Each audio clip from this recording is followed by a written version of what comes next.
வணக்க நண்பர்களே, கட்டையில் போகிறவனுக்கு குப்பையில் மருந்து.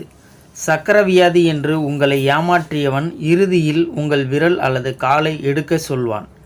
அவர்களுக்காக தான் இந்த ஒரு பதிவு. விரலை வெட்ட வேண்டாம்.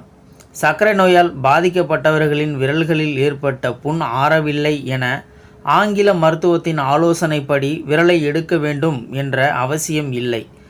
நாட்டு மருத்துவத்தில் விரைவாக ஆறிவிடும். சர்க்கரை வியாதிக்காரர்களுக்கு காலில் ஏற்படும் குழி புண்களுக்கு மருத்துவரிடம் சென்றால் சில நாட்கள் அதற்கு மருத்துவம் செய்து பார்த்துவிட்டு அந்த புண்கள் ஆறவில்லை என்றால் விரலில் புண் இருந்தால் விரலை துண்டித்து விடுவதும், காலில் இருந்தால் காலை துண்டித்து விடுவதும் தற்போதைய சூப்பர் ஸ்பெஷாலிட்டி ஹாஸ்பிட்டல்களின் தனித்திறமை. காலையும் விரலையும் அதோடு காசையும் உயிரையும் இழந்தவனுக்குத்தான் தெரியும் அதனுடைய வலி.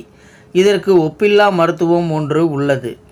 எனக்கு தெரிந்தவரின் காலில் ஏற்பட்ட குழிப்புண்ணுக்கு டாக்டர்கள் புண் ஏற்பட்ட இடத்தில் விரல் கருப்பாகிவிட்ட காரணத்தினால் விரலை வெட்டிவிட வேண்டும் என்று கூறிவிட்டனர். எனக்கு ஒன்று தோன்றியது. மிளகு அளவு உள்ள குழிப்புண்ணையே ஆற்ற முடியாதவர்கள் விரலையோ காலையோ வெட்டிய பின் அதனால் ஏற்படும் ரணத்தை இவர்கள் ஆற்றிவிடவா போகிறார்கள்? முடிவில் மரணத்தை தான் தழுவ வேண்டும். இதுதான் நிலை. இதற்கு கண்கண்ட மருந்து ஆவாரம் இலை. இந்த இலையை அம்மியில் அரைத்து அதன் விழுதை ஒரு கரண்டியில் இட்டு அதனுடன் சிறிது நல்லெண்ணெய் விட்டு சிறிது அனலில் ஆவாரம் விழுதை வதக்கி அதை சுத்தமான காற்றணியில் வைத்து கட்டிவிட வேண்டும். இதுபோல் ஒரு நாள் விட்டு ஒரு நாள் கட்டி வர குழிப்புண்கள் மாயமாக மறைந்துவிடும்.